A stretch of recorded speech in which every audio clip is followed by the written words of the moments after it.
Baker, where are you? Yo, come on, we're gonna make a game. Well, Sorry. Oh, dude, that's harsh. Oh. I think it's one of the things I love the most about this is really being able to look at every character and every circumstance in a completely different way. I feel like I've never seen this side of Selena, so it's really cool to get to explore that. Harvey Dent is a beast. It's almost like looking at a bomb that doesn't have a fuse in it yet. I didn't think there was any way I was going to be able to be in any other Telltale game because I'd already kind of gotten spoiled on one. And the fact that they had me try to pull this thing off was scary, but it was very cool. Forget the papers. I want to hear it from you. I have a tendency to overthink things and overcomplicate things. And so for me, the process is to not have a process. It's to really try to turn your brain off and just be open to the story that we're telling, because it really is different. It's really about not pulling from and paying homage and tipping the hat to previous versions of this, but really trying to come up with your own version. Yeah, so many people have played Catwoman, and they've all done amazing jobs. So you can walk down that path of looking at their performances and feeling like you'll never live up to it, or you can try to have a fresh take on everything. And don't forget to change into your suit. There's so much in between the lines, and there's so much in the character interaction that finding her myself has been really cool. I like the how offended she is that he thinks she's owned. I think Harvey Dent is a fairly altruistic person. I think he believes in doing things in an honest way as often as he can, but I think he recognizes the environment that he's in. He knows that Gotham City has some very powerful players, some very dark sides to it, and that he has to be able to manipulate and work those sides in order to achieve his goals. And I wanted the change, if it comes, to be one that is as dramatic as possible. I'm sorry, Bruce. The makeup person is here. Guess she needs to put on my face. Lately, we've been getting to record with Troy or Travis, which is such a blessing. Are you saying you don't trust me? I'm saying I probably shouldn't. You can live and breathe, and you guys can maybe ad-lib a little bit together. You know, if Troy does a little funny line, you get my chuckle at the beginning of the line. Do you need another one? There's those reactions that you don't get outside of an ensemble recording. I'm always amazed at what Laura can pull off. She makes it look effortless. It's frustrating. Or should Bruce be awkward and she's confident? And then Travis can always kind of push me to a level that's way deeper and way more grounded. It's so unique in that recording the dialogue based on situational choices is a great challenge for an actor, because it's not a straight through storyline. You have to be able to reset your mind every couple of lines and go, okay, no, based on this choice, how would I react? Okay, based on this choice, how would I react? What happened just before this? And that's very difficult. Recording for a Telltale game is like nothing else out there.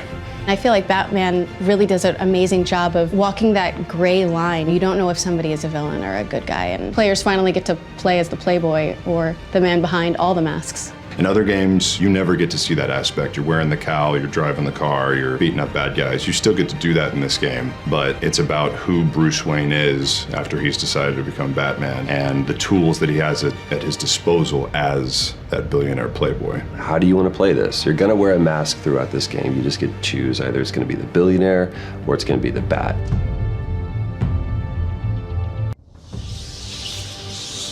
I wanted to make a really distinct contrast between Batman scenes and Bruce Wayne scenes to really kind of emphasize the duality between the two characters there. Come on now, it's so formal.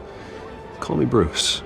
I grew up watching Batman the Animated Series. It shaped a lot of things that I thought about, like storytelling, how they just do such amazing things with such simple character designs. Batman is just, he's such a big thing that matters so much to so many people. Time to go to work. Writers work with the designers, and eventually that comes to me, and then I work with cinematographers and artists to create the visuals for the game. You have to make sure that the content is not just good in form of being a story, but also in being an interactive thing that the player experiences.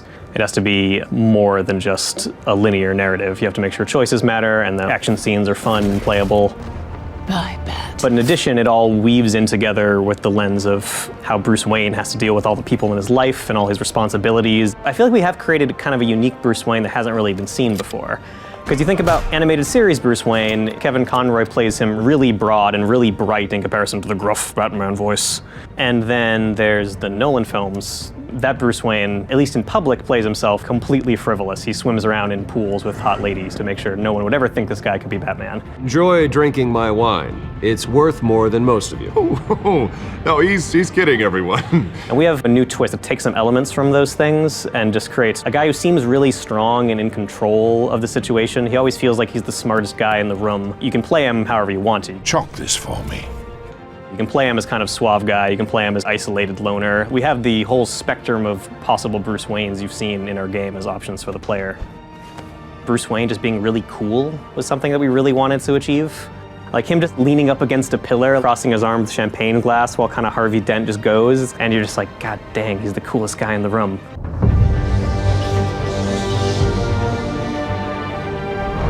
We wanted to make sure the bat tech seemed plausible, not just absolute fantasy. Something that's very believable in this universe. It's me. We built the bat cave pretty early on. It has a bunch of raised platforms out in a really big cave space with the idea that it can be modular. It has the bat suit and the cowl. It's a lot less of the more recent incarnations of the Batmobile. It's a much more compact, sleek variant. To begin with, we try to get a 3D wraparound of what we can see, so it's usually top-down and a side profile. From there, we just model out each side and bring them together and make sure that it all fits. The special thing about our Batmobile is that it transforms.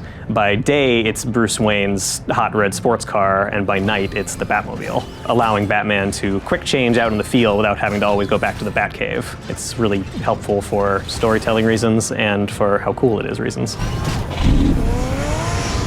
The whole console of the Batcave is all functional. We don't want to go too fancy. We want to bring the retro feel with a blend of what's new and what's happening. It can display news, it can analyze hard drives, you can hack things on it, you can pull up information about the city. And Batman has networks of drones that are flying around, so you can create holographic maps of Gotham. It can eavesdrop through walls, it can project holograms so Batman can plan things. Bruce Wayne is a very different person when he's out performing in public for people. And when he goes down to the Batcave, you can see Bruce actually relax. He feels really at home down there and really feels like himself. You can tell this is where he wants to be and what he wants to do.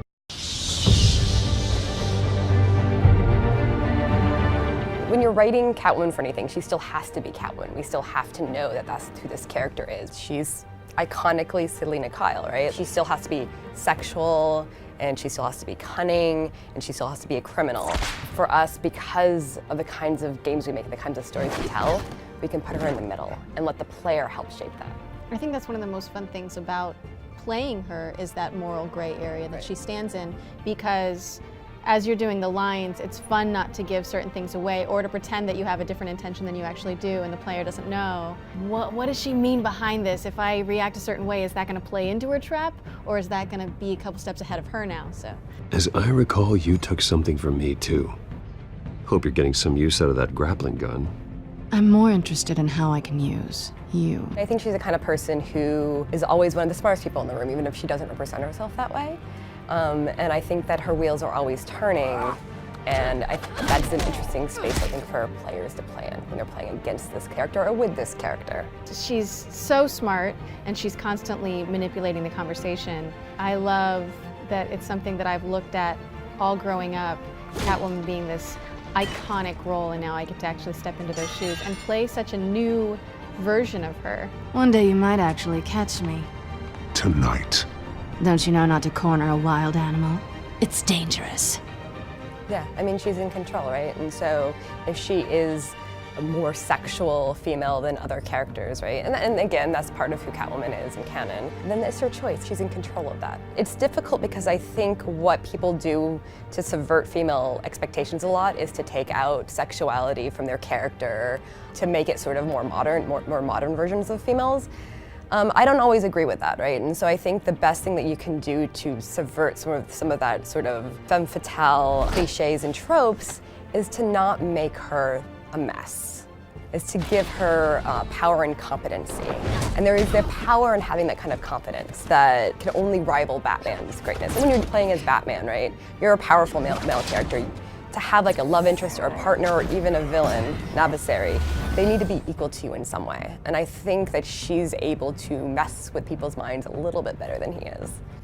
What I love about the writing with her is when she actually allows herself to be vulnerable, when she's revealing a little bit more about herself, and you have to wonder as a player, is this honesty or is she still playing me? I don't have any secrets from you. You know, I have heard that 1,000 times, but you might be the first to actually mean it. People who are narcissistic or they're trying to get something and trying to manipulate you to get something, and they usually show you just a little bit of vulnerability, so you buy it. Right. But you don't know, right? But you don't know. I mean, and that's the beautiful thing about it is some of the lines that we've been doing really do reveal more aspects about her. And it's fun to let that guard down for a moment. I bet.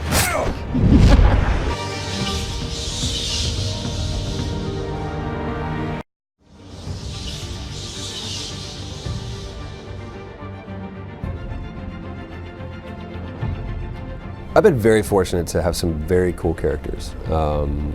Playing people who I've respected and characters that I've grown up with to new characters. This to me is something unique because it's kind of an amalgamation of both of those things. It's something that's incredibly familiar, not only to me, but to culture right now. It's Batman culture specifically is so pervasive. But what we're doing with it is something that hopefully people are finding refreshing and new, not just a spin on something, but really a new revelation of these characters that we've had around for almost 100 years. So for me, there's a huge honor, there's a huge amount of pressure because as a fan, I don't want to mess this up. As a gamer, I don't want to mess this up. And as an actor, I want to do something that moves the character forward in some way.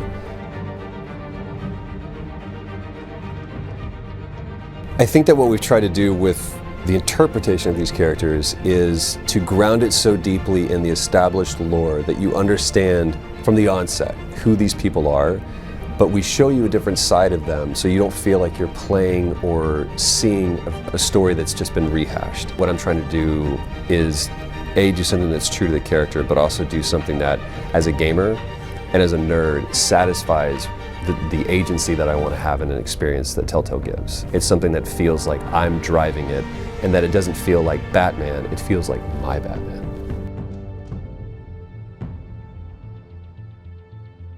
This is something that I love about the Telltale games is that it gives you these Sophie's choice decisions to make, not only at the end of every episode, but all the way throughout the episode. That time bar has never been more my enemy in any other Telltale game than it has in this one. And I've really just gone down to the wire as far as making a choice. And it's not when there's been 3 or 4 choices, but when there's been 2. When you choose to either take down Oswald or you take down Harvey, that's a really, really hard choice. For me, I chose to take down Penguin, just because I still believe in Harvey Dent. I still want to believe that he can be redeemed, that he can be saved. So, and I just Spizak drove me crazy. He's so good.